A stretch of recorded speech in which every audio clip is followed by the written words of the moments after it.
우리 하나님 말씀 보겠습니다. 누가복음 23장 우리 39절로 43절 교독하겠습니다. 누가복음 29장 39절. 달린 행악자 중 하나는 비방하여 이르되 네가 그리스도가 아니냐 너와 우리를 구원하라 하되 하나는 그 사람을 꾸짖어 이르되 내가 동일한 정죄를 받고서도 하나님을 두려워하지 아니하느냐.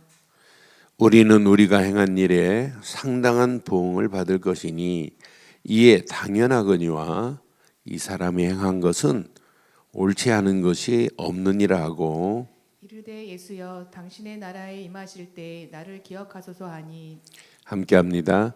예수께서 이르시되 내가 진실로 내게 이르노니 오늘 내가 나와 함께 낙원에 있으리라 하시니라. 아멘. 나라도 항상 두 가지가 공존해요. 나라를 위하여 애국하는 애국자가 있는가 하면 오히려 나라를 팔아먹는 매국노가 있어요. 군인도 나라를 위해서 싸우는 자가 있는가 하면 나라를 위하여 싸우는 것이 아니라 나라가 준 무기를 적에게 파는 어리석은 자가 있어요. 그러니까 멸망해요. 베트남 전쟁 미국이 그렇게 공들였는데 실패한 이유, 미국이 지급해주는 무기를 지급받으면 베트공한테 갖다 팔아요. 그러면 그 총으로 자기가 죽고 자기 가족도 죽는 거예요. 베트공한테. 결국은 성경도 시대마다 보면 두 가지가 공존하는데 항상 의인은 별로 없어요. 악인이 득세를 펴요. 악인의 목소리가 더 대단해요. 하나님을 거역하는 자의 목소리가 더 대단한데 결국은 그게 무너져요. 그래서 고난주간에 우리가 지금 메시지를 쭉 성경대로 이어가는데 그 시간이 가면 갈수록 우리가 믿는 믿음에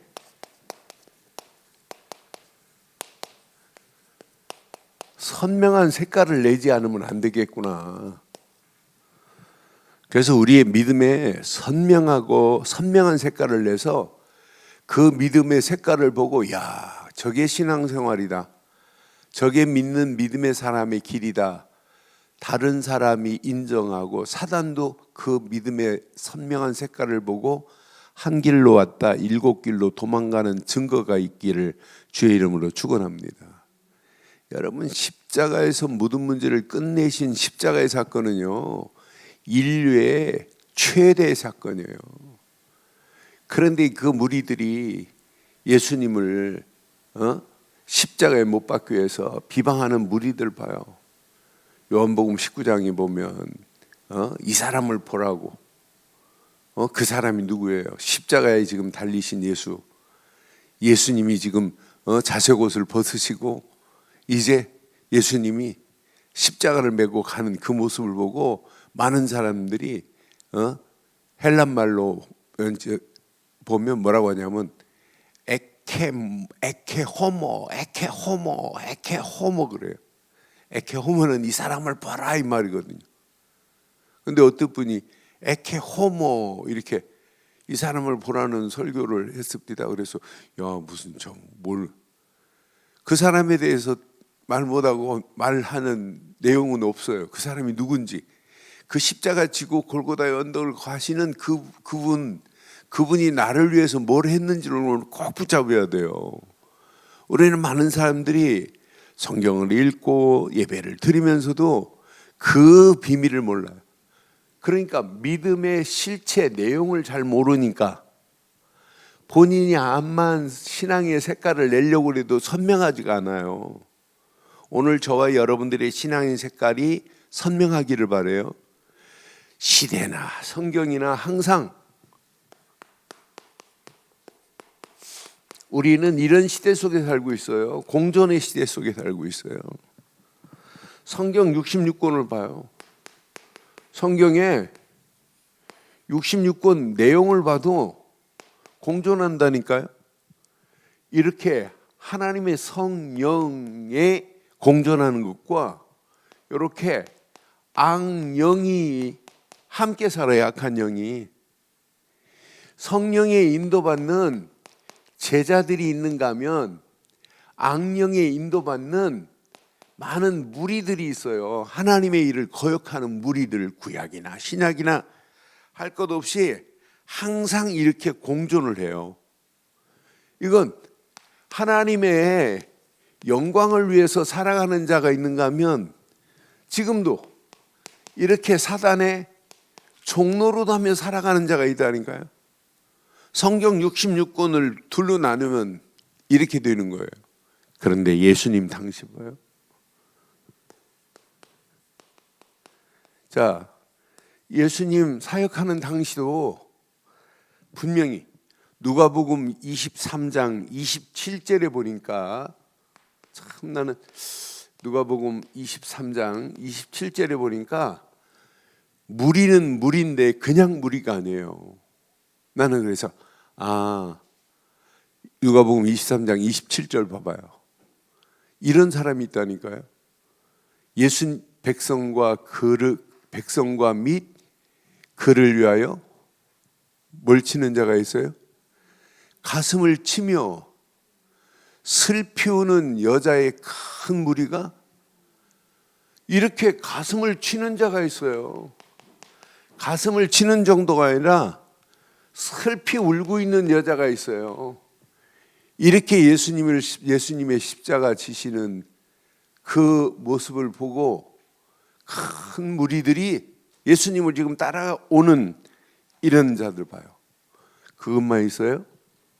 어떤 사람은 예수님의 위하여 무덤을 준비한 자, 어떤 사람은 예수님 무덤에 향유를 뿌리는 자, 그 정도예요? 그런 중에 예수님 전부 다 벌벌 떨고 다 도망갔는데 예수님의 무덤을 찾아간 자, 그래서 뭘 봤어요? 부활의 참맛을 본 자, 이런 자들, 이런 사람들을 성경은 뭐라고 하냐면 증인들이 있어요. 이렇게 성경은 예수님 당시도 마찬가지예요. 지금도 똑같습니다. 그런데 예수님을 십자가에 못 박으려고 하는 유대교, 전부는 아니에요. 유대교 중에 복음 깨달은 사람도 있어요. 1%가 될지 2%가 될지는 정확하게 모르지만, 근데 유대교 중에 이렇게 바리새인들, 서기관들, 이런 자들 자세히 보면 율법 교사들, 이런 사람들은 우리 주일날 봤지만 요한복음 9장 22절에 보면 이런 사람들이 뭘 지금 내려요? 누구든지 예수 그리스도를 시인하면 뭐예요? 출교 명령을 내려요. 예수를 그리스도로 시인하는 자는 유대교에서 출교시켜버리겠대. 출교하기로 결의를 해놓고 이 결의에 유대인들은 지금 벌벌 떨어요. 유대교가 여러분 출교한다 이 말은 지옥 가라 이 말이에요. 너는 지옥 백성이라고 하는 거예요. 자기들 때문에. 그러니까 이 출교 명령은 지금 무서워 벌벌 떱니다. 그러니까 이 정도입니다. 얘네들 이런 사상을 가진 자들이 예수님 부활하셔서도 얘네들이 뭐 하냐면 사도행전 4장 5절로 7절 보면 얘네들이 무리는 계속 공존해요. 지금도 공존해요. 지금도 있다니까 얘네들이. 사도행전 4장 5절로 7절 보면 자, 분명히 언약 안에서 베드로가 이걸 깨닫고 옛날 베드로가 아니라 복음 전하고 있을 때 얘네들이 지금 뭐 하고 있어요? 요무리도 그대로 있다니까요. 관리들과 장로들과 서기관이 예루살렘에 모였어요. 모여서 뭐예요? 6절에 보니까 대제사장 안나스와 가야바와 요한과 알렉산더 및 대제사장의 문중이 다 참여했어요. 참여해서 뭐 해요? 7절. 사도들을 지금 베드로를 가운데 세워놨어요. 세워놓고 묻습니다. 무슨 권세와 누구의 이름으로 너 안진뱅이 일으켰냐 이 말이에요. 너 무슨 권세로, 무슨 권위로, 무슨 이름으로 지금 뭐 했어요? 예수 이름은 시인하면 출교하겠다고 지금 이렇게 내려놨단 말이에요. 그런데 너 무슨 권위로, 누구의 이름으로 이 일을 행했냐? 그때 봐요. 이렇게 존재해요. 지금도 예수 이름만을 시인하지 못하도록. 그런데 베드로가 뭐라고 그래요? 성령이 충만하여 이르되 백성의 관리들과 장로들아 그러잖아요. 그래서 뭐라고 그래요? 9절에 보니까 만일 병자에게 행한 착한 일에 대하여 이 사람이 어떻게 구원받았냐고 오늘 우리에게 질문한다면 이렇게 말하겠대요. 뭐라고? 10절. 너희 모든 이스라엘 백성들은 알라. 너희가 십자가에 못 박히고 하나님이 죽은 자 가운데서 살리신 나사렛 예수 그리스도 이름으로 이 사람이 건강하게 되어 너희 앞에 섰느니라. 그분이 누군 줄 아니? 11절 봐요. 그분이 바로 건축자들이 버린 돌로서 모퉁이에 머릿돌 되신다. 그 머릿돌 되신 그분만이 12절에 구원이라는 사실을 말하잖아요. 다른 이유로는 구원받을 수 없다. 천하 사람 중에 구원받을 만한 다른 이름을 우리에게 주신 일이 그러니까 오직 구원은 이것밖에 없어요. 그런데 이 일에 하나님의 일에 지금도 이렇게 방해꾼들이 존재한다는 게 예수님 당시도 이렇게 정치 분별 그러니까 여기에 따라서 분별 못하는 또 무리들이 여기에 더 많이 속해 있어요. 이렇게 말하는데 지금 영적으로 분별을 못하는 무리들이 더 많다니까 이 일을 향하는 무리들이. 그러니까 얘네들은 지금 로마에게 속국을 당하고 있는 이런 상간에 정치적으로 로마하고 짝이 돼가지고 예수님을 십자가에 못 박혀 죽게 하는 일만 쓰임받은 것이 아니라 지금도 계속해서 이렇게 방해꾼 역할을 해요. 예수님 당시도 오늘 본문에도 분명히 공존하죠. 오늘 본문 내용 봐요. 지금도 이렇게 똑같아요.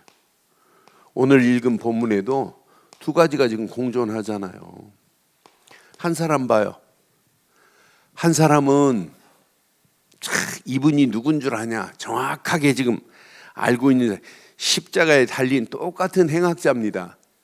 그런데 한 사람은 분명히 40절 오늘 읽은 40절로 41절 보니까 하나는 비방하는 사람을 뭐예요?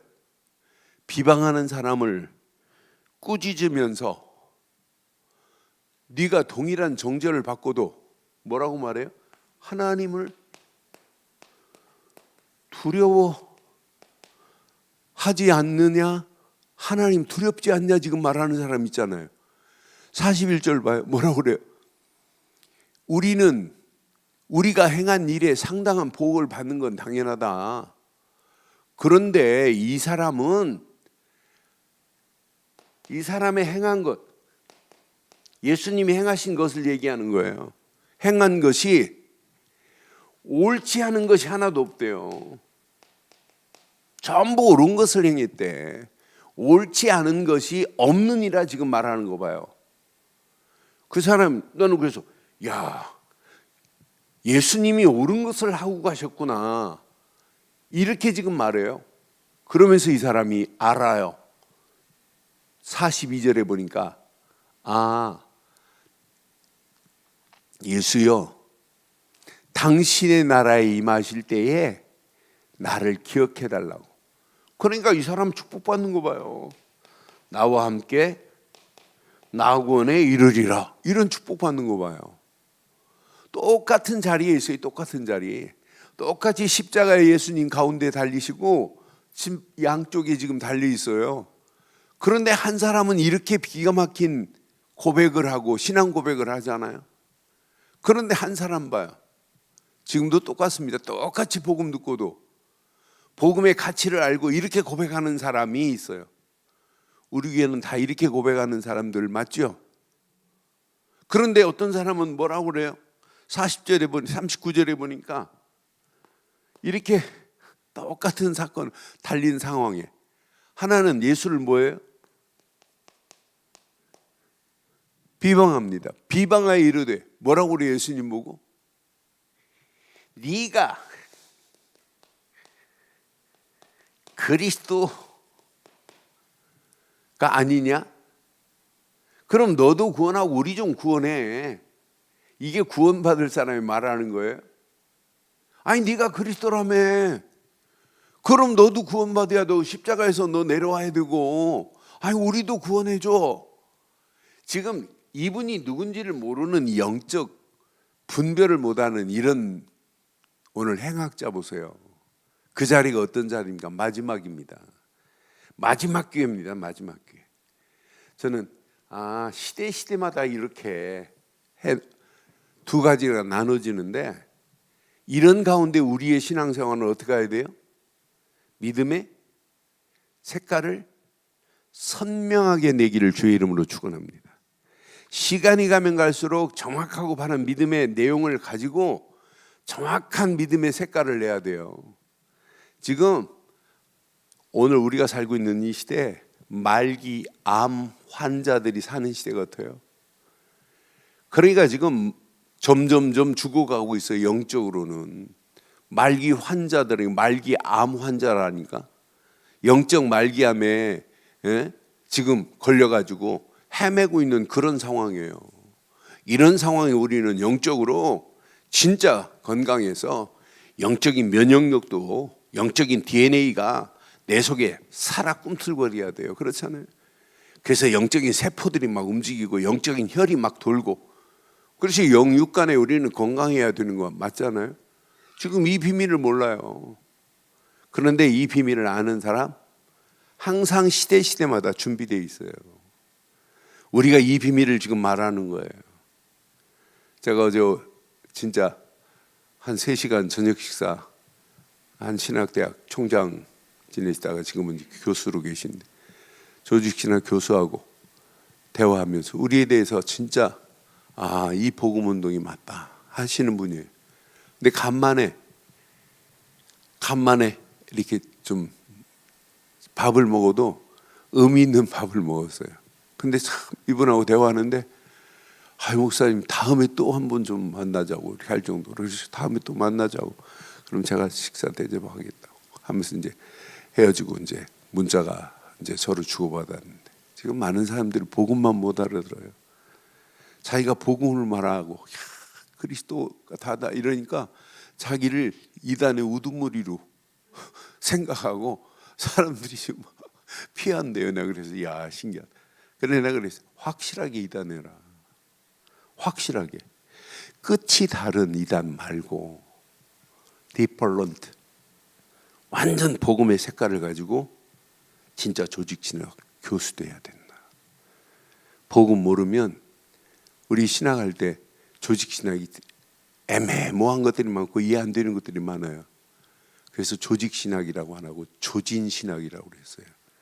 뭘 골치 아파요. 막 이해가 안 되니까. 근데 복음 깨닫고 보니까 너무 귀한 거예요. 하나하나 정말론, 구원론 너무너무 중요한 부분인데 구원론 하나도 제대로 설명을 못했다니까요. 조직신학 중에 구원론 같이 중요한 게 어디 있어요.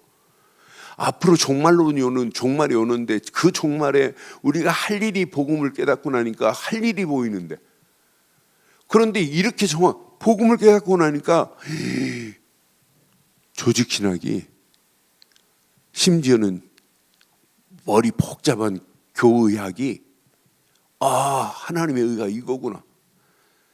제가 제일 복음 깨닫고 제일 많이 본 책이 교의학이었어요. 그래서 제 방에 2권책이 있는데 옛날에는 막 의를 행하려고 막 내 힘 가지고 막 이래 또 그렇게 가르치고 그러니까 의로운 척 하려니까 얼마나 힘들어요. 근데 복음 깨닫고 나니까 와 있어요 벌써. 그러니까 나도 모르는 사이에 바르고 정확한 믿음의 선명한 색깔을 낼 수밖에 없게 돼 있어요. 이거 제대로 깨달아 보세요. 저는 그래서 야, 이거 하나만 제대로 깨달으면 우리 인생 어떤 환경이 와도 절대로 문제 안 되는구나.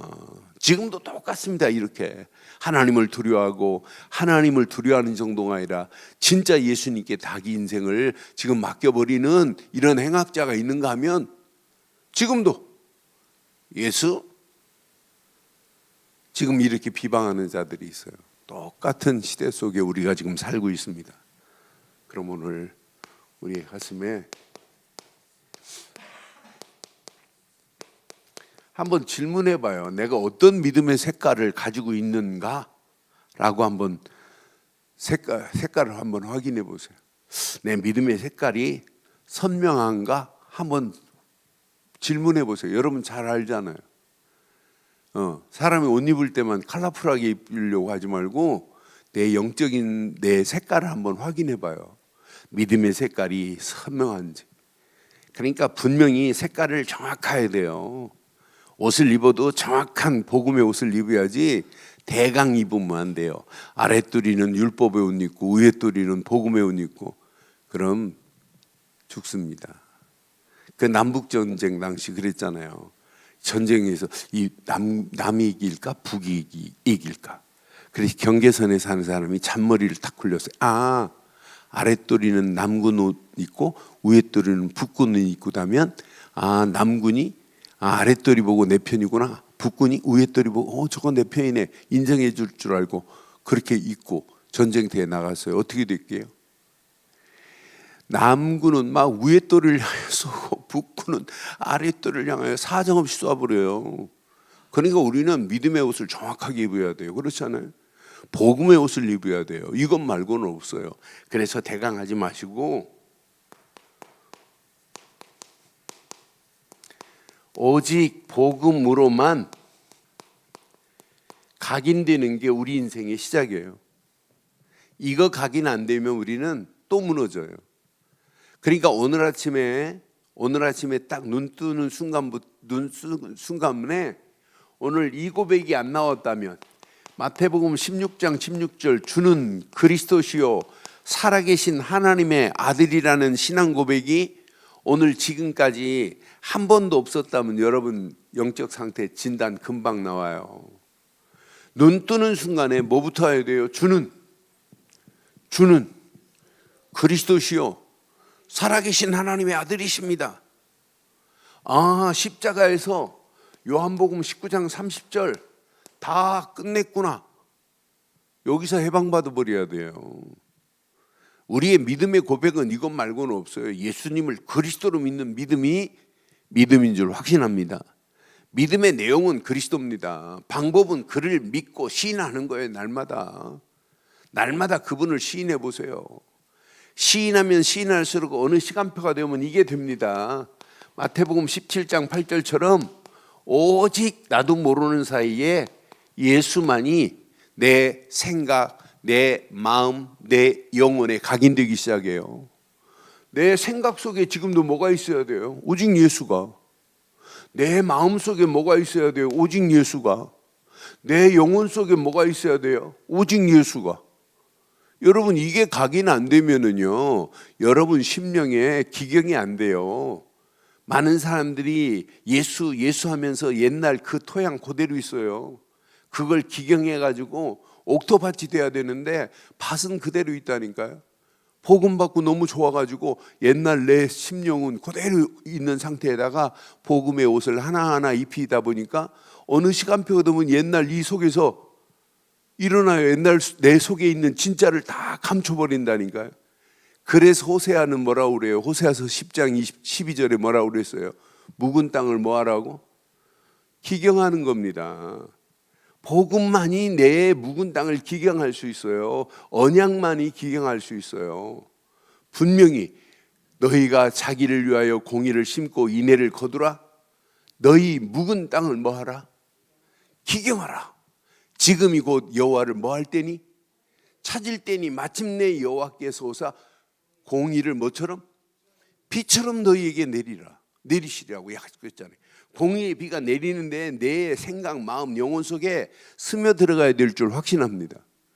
묵은 땅 그대로 있으면은요, 물이 떨어져 비가 내려도 줄줄줄 흘러서 내 생각 속에 스며들지 않는다니까. 실컷 메시지 듣고도 이 메시지가 내 속에, 생각 속에, 내 마음 속에, 내 영혼 속에 이 복음의 언약이 스며들어가는 순간부터 치유의 역사가 일어나는 거 아니에요. 그러니까 우리가 오늘 잘 기억하세요. 오직 예수로 각인이 안 되는 그런 신앙생활은 언젠가는 무너져요. 그러니까 우리는 어떤 환경이 와도 오직 예수는 그리스도입니다. 그분만이 모든 문제를 끝냈습니다. 오직 이게 되면 이때부터 우리에게 확실한 증거가 이때부터 오는 거예요. 최고의 증거. 예수 그리스도 하는 순간에 마태복음 28장 20절에 확실한 증거 오잖아요. 볼지어다 세상 끝날까지 너희와 항상 함께 있을지니라. 그분이 함께 하는 거예요. 그분이 우리와 지금 임마누엘로 이렇게 함께 하시는 거예요. 우리와 함께 하는 거예요. 여러분이 하려고 하니까 힘들고 어렵다고 하는 거지, 하나님이 원네스를 이루어서 내 안에서 하시는 거지 내가 하는 게 아니에요. 하나님은 지금도 원네스를 이루어서 하나님이 계획한 일을 하나님이 이루십니다. 우리 늘 좋은 길을 여러분이 끌고 가려고 하면 안 돼요. 힘들다, 어렵다, 못한다? 아닙니다. 하나님이 하십니다. 하나님이 하세요. 그러니까 나는 확신해요. 아이고 나는 못하겠다. 하나님이 내가 못한다고 하면 하나님이 나보다 더 잘할 수 있는 사람을 세워서 하나님이 행하실 줄 확신해요.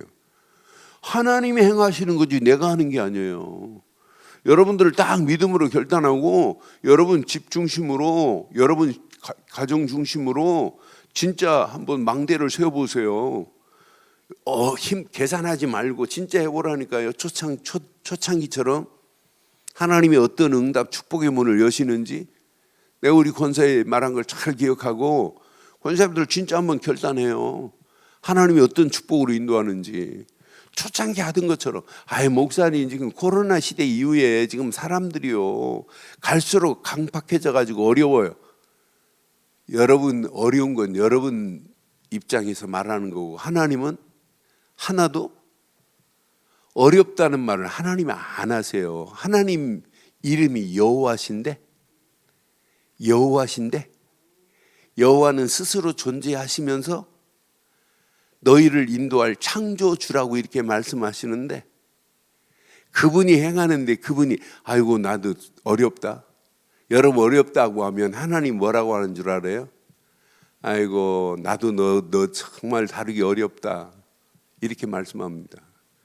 여러분 하나님 앞에는 어려운 게 어디 있어요? 진짜 우리가 이걸 붙잡았는데 이렇게 약속했는데 하나님은 나와 함께 하시고 우리와 함께 하시고 하나님이 계획한 일을 저와 여러분들 들어서 원네스를 이루고 가실 줄 확신합니다. 이때부터 여러분들은 영안이 열려져요. 사도행전 1장 8절 하나님의 영안이 열려져서 하나님의 계획이 보인다니까요. 야, 하나님의 계획이 보이면 이 계획을 향하여 내가 막 달려가야 돼요? 그냥 하나님의 시간표 속에서 언약 붙잡고 따라가 보세요. 하나님이 약속했어요. 오직 성령이 너에게 임하시면 줄 거래. 권능을. 이 권능을 체험 못하고 가려고 하니까 어려운 거지요. 증인이 되라가 아니라 증인으로 삼아버리겠대. 증인이 되리라고 이렇게 약속하잖아요. 그러니까 여러분들이 오늘요 오직 복음으로 각인되는 게 너무너무 쉬워야 돼요. 이거 다다. 요거 하나만 제대로 심어주면 여러분 평생 승리합니다. 그런데 놀라워요.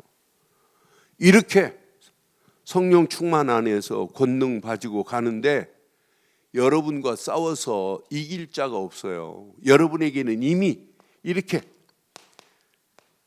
에베소서 6장 10절로 20절에 여러분에게는 이미 전신 갑주를 입혀버렸어요. 전신 갑주를 입혀졌기 때문에 여러분 가기만 하면 사단은 한 길로 왔다. 일곱 길로 도망가게 될 줄 확신합니다. 사단은 한 길로 왔다 일곱 길로 도망가는 그런 어마어마한 역사가 일어난다니까요. 이거 오늘 내 것으로 딱 붙잡아 보세요. 여러분 가는 발걸음마다 오직 복음 하나만 붙잡으면 되는구나. 이것이 내 생각, 내 영혼, 내 마음속에 각인되기만 하면 절대 문제가 아니구나. 오늘 이 시대요, 진짜 이루 말할 수 없도록 강팍한 시대입니다.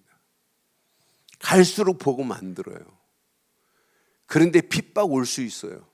그래도 복음 가진 자는 절대로 무너지지 않을 줄 확신해요. 그래서 우리가 이게 각인되어야 이때부터 신앙생활은 이게 됩니다. 오직 말씀에 뿌리가 내려지기 시작해요. 여러분 말씀 자체가 여러분 창조의 능력이고 죽은 자를 살릴 수 있는 재창조의 능력이 말씀이에요. 그런데 여러분들은 오직 복음 되신 예수를 그리스도로 믿는 믿음의 그릇이 됐기 때문에 이렇게 복음의 그릇이 준비되면 저절로 되어지는 게 있어요. 하나님 말씀이 이해돼요. 말씀이 이해되는 것이 아니라 말씀을 내게 적용해요. 그러니까 말씀이 딱 듣는 순간에 말씀이 내게 담겨집니다. 저는 어떤 때는 성경이 이렇게 한번 지금 이번 주 부활주일 설교할 메시지를 지금 요한복음 10장 말씀을 주일날 읽으면서 거의 반은 지금 정리해놨어요. 이거구나 이거. 예수님이 분명히 죽으시고 요한복음 10장에도 죽으시고 다시 살아나야 되기 때문에 내가 죽을 것을 이미 요한복음 10장에 부활을 이미 얘기해. 저거다 저거. 그냥 선한 목자가 아닌데 저렇게 예수님이 십자가 지시고 부활을 말씀하는데도 안 믿는구나, 못 믿는구나. 저게 이해가 안 되는구나. 그러게 저는 복음의 눈으로 성경을 보면 복음의 그릇이 내 안에 내 심령에 이렇게 조금 준비되니까 하나님 말씀이 내게 담겨지기 시작해요. 그 말씀을 붙잡고 기도하는데 하나님이 원하는 것들이 보이기 시작하는 거 있죠. 그 말씀을 그냥 깊이 묵상해 보세요. 그 묵상하면 할수록 그 말씀 속에 담겨진 어마어마한 메시지가 내 것이 되는데, 말씀을 제대로 묵상하면 그 말씀 속에서 평생 기도 제목, 그 기도 제목이 나의 갈 길이 보입니다. 이거구나 이거. 평생 기도 제목을 붙잡고 할 일이 보이게 되어 있습니다. 이것 때문에 하나님이 나를 권사로 세웠구나. 이거 하라고 하나님이 하셨구나. 이거 하라고 우리 가정, 믿지 않는 우리 가정에 나를 뽑아서 이렇게 권사로 세워가지고 오늘 이 비밀을 말하라고 하는구나. 이런 가운데 하나님이 우리 가정에, 믿지 않는 우리 가정에 나를 먼저 불러 세웠구나. 이게 보인다니까요. 이걸 가지고 우리는 계속 기도해 보세요. 내 속에 하나님이 원하시는 비전이 막 꿈틀꿈틀하죠. 그런데 진짜 깊이 그 말씀을 묵상해 보세요. 어느 시간표가 되면 비전이 비전으로 끝나지 않고 나의 미션이 돼요. 이때부터 여러분의 평생의 신앙생활에 그 믿음의 틀이 축복받을 수밖에 없는 틀로 바뀌어져요. 많은 사람들이 믿는다고 하고 막 다 하는데 그 틀이 안 바뀌어지는 거야. 축복의 어마어마한 그릇, 축복을 담을 수 있는 그릇이 안 돼요. 근데 여러분은 지금부터 봐요. 진짜 축복이 어디에 있는지. 하나님의 말씀을 들으면 들을수록 그 말씀 통해서 하나님이 원하는 것을 편집할 수 있는 기능이 있다는 건 진짜 축복입니다. 그 하나님의 말씀 안에서 편집이 되어지고 하나님의 것이 무엇인지를 알고, 여러분 설계를 할 수 있다는 것은 여러분 축복의 그릇이 이게 되어야 축복이 담겨져요. 응답이 담겨진다니까요. 이런 사람은 현장을 보고 여러분 가정을 보고 여러분의 심령을 보고 아 이렇게 살면 안 되겠구나. 다시 디자인하는 거 현장만 디자인하는 게 아니에요. 내 심령을 디자인할 수 있어야 돼요. 내가 하루를 이렇게 살면 안 되겠구나 하고 빨리 내 심령을 디자인해 버려야 된다니까. 실컷 말씀 듣고도 내 심령이 하나님 말씀으로 하나님이 원하는 걸로 디자인 안 되면 치유 없어요. 서밋의 자리에 절대 설 수 없어요. 저는 현장을 디자인하는 것보다 더 중요한 디자인, 저와 여러분의 심령을 디자인해야 되는 건 맞죠? 하나님 말씀이 안 들리는데도, 하나님 말씀이 내게 하루하루 새겨지지 않는데도 그냥 가는 거예요. 그럼 어떻게 되겠어요? 세월만 가는 거지. 시간이 가면 갈수록 믿음과 삶이 하나로 이렇게 다 원네스가 돼야 되는데, 믿음, 신앙생활을 하고 삶은 각계 전투를 이루어요. 제일 중요한 디자인, 현장 디자인이 아니에요. 내 자신을 디자인하는 거예요. 이게 된 순간부터 치유의 역사가 일어나요. 현장 살릴 수가 없어요. 내 자신이 디자인이 안 됐는데, 하나님이 원하는 것은 내 자신이 편집이 안 됐는데, 현장 살리기 전에 내 자신을 살릴 수 있는, 뿌리 내릴 수 있는 편집이 돼야 되는데, 오늘 각인 너무 중요해요. 뿌리, 각인 없는 뿌리 있을 수 없어요. 뿌리가 내리면 내릴수록 각인은 더 선명해지는 거예요. 믿음의 색깔이 더 선명해지는 거예요. 그런데 두 가지 진짜 중요하지만 요거 빠지면 두 가지가 아무 의미가 없어요. 세 번째가 제일 중요해요. 뭐지? 기도에 체질이 돼야 돼요. 이 안에 다 들어있어요. 기도의 체질이 안 되면 복음이 대단하다, 말씀이 위대하다 해도 그 말씀이 복음이 내 것이 안 돼요. 저는 그래서 연약한 초대교회 한 게 뭐예요? 갈보리 십자가에서 모든 문제를 끝내신 그리스도. 40일 동안 감람산에서 하나님 나라 일을 말씀하신 말씀. 약속하신 대로 오순절 마가다락방에 약속의 비밀을 가지고 그 장소에 들어가는 순간 하나님은 만들어가요. 요게 만들어지니까 이 맛을 본 사람들이 열흘, 10일, 40일 플러스 10일 더 기도했어요. 오순절날 이름에 막 응답의 문, 정확한 시간표 속에서 정확한 응답의 문이 열려지면서 하나님의 능력이 체험되기 시작하는 거예요. 그 오순절날이 이름에 그때 그날이 이름에 날마다 이런 역사가 그 시간표에 맞춰서 5가지 문들이 쫙 열려져요. 하나님의 말씀의 능력이 불, 방언, 바람같이 역사가 막 일어나더니 말씀이 성취되며 경제의 문이 열려지며 제자의 문이 열려지며 날마다 현장에서 이런 응답의 문들이 계속 열려지는 거예요. 누가 하셔서? 하나님이 하셔서. 그러니까 초대교회가 그냥 기도한 게 아니에요. 초대교회는 사도행전 1장 13절로 14절 보면 오로지 기도에 힘썼대. 오로지. 옛날 성경은 전혀 기도에 힘썼다 이랬는데 오로지 기도에 힘썼다. 이게 오로지가 뭐냐면 24 기도입니다. 그러니까 24 기도 속으로 깊이 한번 들어가 보세요. 하나님이 어떤 축복으로 어떻게 작품을 만들어 가시는지 잘 봐요. 그러니까 정한 시간에 기도하러 올라갔어요. 사도행전 3장 1절에 보면 이제 맛을 봤단 말이에요. 그러니까 정한 시간에 기도하러 올라가다가 안진뱅이가 일어나는 역사 일어나잖아요.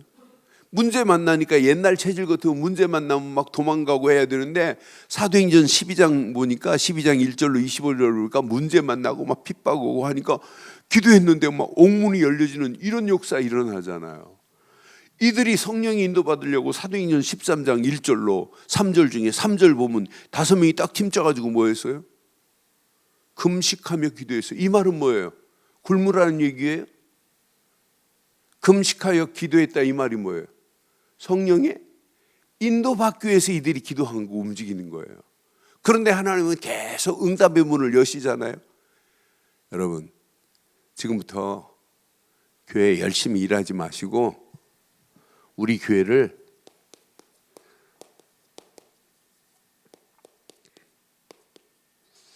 기도의 도가니로 만들어야 돼요. 기도의 틀을 만들어야 돼요. 지금부터 기관 다른 거 하지 마세요. 기도해 하세요. 그렇게 제가 계속 말씀하잖아요. 여러분, 심지어는 유치부, 유년부, 초등부, 중고등부 뭘 많은 거 가르치려고 하지 마세요. 그러니까 공과 끝나면 그냥 끝내지 마시고 공과 내용 다시 한번 정리해주고 한 3분이라도 이 말씀 붙잡고 이 말씀이 내 마음의 생각과 마음과 영혼 속에 잘 박힌 목과 같이 박히게 해달라고 말씀 붙잡고 기도하는 훈련하세요. 하나님이 어떤 축복으로 어떻게 인도하시는지 완벽한 하나님의 은혜, 응답으로 역사하실 줄 확신해요. 이 기도의 틀을 잡은 사람들은 마지막 승리는 여기 있다니까요. 그래서 개인이 기도의 망대가 세워졌다. 이건 어마어마한 축복입니다. 그렇잖아요. 가정이 기도의 망대가 세워졌다. 5인 1조 여러분 열심히 하지 말고 진짜 기도하세요. 하나님이 어떤 작품으로 인도하는지. 만나기 어려우면 주무를 해도 우리 이번 주간 말씀 확인하고 5인 1조가 말씀 가지고 포럼하다가 우리 진짜 한번 기도하자. 나만 빼고 5인 1조 중에 나만 빼고 다른 사람들만 위해서 기도해라. 그걸 보고 중보기도라고 하는 거예요. 내 기도하지 말고 같은 5인 1조 팀들 놓고 기도해 보세요. 이 맛을 보면요, 시간이 가면 갈수록 더 큰 응답 축복의 문들이 열려져요. 그래서 어떤 면이 교회는요, 기도학교가 세워져야 돼요. 치유학교보다 기도학교가 되어야 치유가 되어지는 거예요. 나는 에즈워리 대학의 역사를 보면서 계속 끊이지 않고 뭐 하냐? 기도 운동을 일으켜요. 그냥 누구 특별히 사람 안 세워요. 자기들 모인 사람들끼리 한 사람이 나가서 기타 치고 한 사람이 마이크 붙잡고 그 모인 사람 중에 반주자 나와서 자기가 스스로 막 반주하고 그러고 막 찬양 시원하다가 쥐야 하고 기도하고 그게 끊어지지 않고 3주 동안 했어요. 계속. 미국 전역에서 SNS 통해서 그 소식을 들은 사람들이 막 그러니까 기도에 참석하려고 어떤 사람은 6시간 한꺼번에 다 못 들어가니까 6시간 기다렸다가 참석하고 들어가고 2시간 시간 줘요. 기도 시간. 찬양하고 기도하는 2시간씩. 그리고 한 파트 나가면 또 다음 들어가고.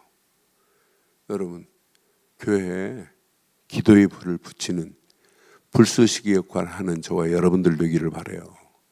이거 안 하면 아무 의미 없어요. 결론 내릴게요. 결론.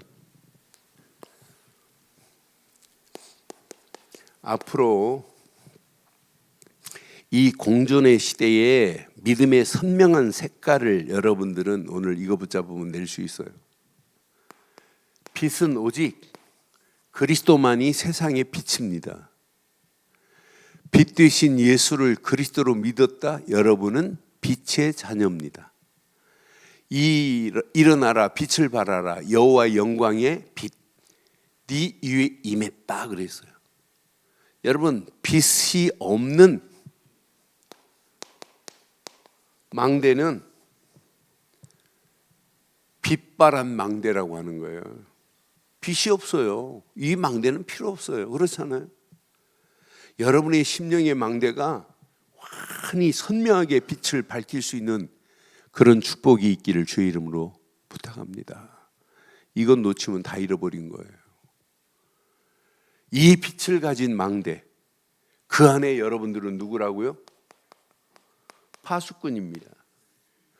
빛도 중요하고 망대도 중요하지만 제일 중요한 게 파수꾼입니다. 사람입니다. 어떤 사람? 믿음의 색깔을 분명히 낸 사람, 빛을 선명히 비출 수 있는 사람, 이런 사람 움직이는 발걸음에 당연히 복음의 망대가 세워지게 돼 있어요. 빛은 복음이에요. 이런 사람이 움직이는 발걸음마다 반드시 이렇게 말씀에 망대가 세워져서 말씀 가지고 많은 영혼들을 살리고 해방시키고 소망 주는 역사 당연히 일어나요. 그러니까 복음 안에서 말씀을 포럼만 해도 역사 일어나요. 그렇잖아요. 이런 축복의 문들이 열려져야 이게 당연한 거 아니겠어요? 이 빛을 계속 비치고 있으면 그 망대는 전도의 망대가 되어지게 되어 있습니다. 그런데 복음도 중요하고 말씀도 중요하고 전도도 중요하지만은 이 망대가 제대로 세워지려면 제일 중요한 망대가 뭐냐? 기도의 망대입니다. 기도의 망대 세워질 수밖에 없어요. 어떤 사람은 왜 망대 아니야? 성경에 망대가 55번이 나와요. 거기에 무너질 망대도 있고 세워질 망대도 있어요. 흑암의 망대, 저주의 망대, 이방인의 망대는 무너져야 돼요. 그런데 이미 하나님이 세운 망대는 거의 없고 사단의 망대, 세상의 망대가 온 땅을 지금 다 지배해 버렸어요. 여기는 망대 세워놓기만 하면 사단의 망대는 애들이 찾아와요. 애들이 몰려온다니까요. 여러분 망대 세우고 펜타닐 공짜로 준다. 애들 소문나봐요. 몇 명만한테 소문나면 얘네들이 막 SNS 통해서 야 어디 늘 좋은 게 양재동 365에 34번지 가면 펜타닐 준다고 한다. 그럼 얘네들이요 여기 난리 날 겁니다. 애들한테 버섯 준다고 해봐요. 막 난리 날 겁니다. 그런 망대가 지금 전 세계에 지금 깔려 있고 대한민국도 지금 심각합니다. 이런 가운데 우리는 죽이는 망대 말고 사단의 망대 말고 하나님이 원하는 사람 살릴 복음의 망대, 말씀의 망대, 전도의 망대로 살리기를 바랍니다. 그래서 여러분 생각, 마음, 영혼 속에 기도의 망대를 구축 안 하면 큰일 나겠구나. 이 안에 다 들어있구나. 여러분 기도, 진짜 이 기도 시간이 행복한 시간이어야 돼요. 운전하시면서도 속으로는 기도해요. 일하시면서도 속으로는 기도해요. 하나님이 어떤 작품을 어떻게 연출하시는지 오늘 이 언약 붙잡고 승리하기를 주의 이름으로 축원합니다.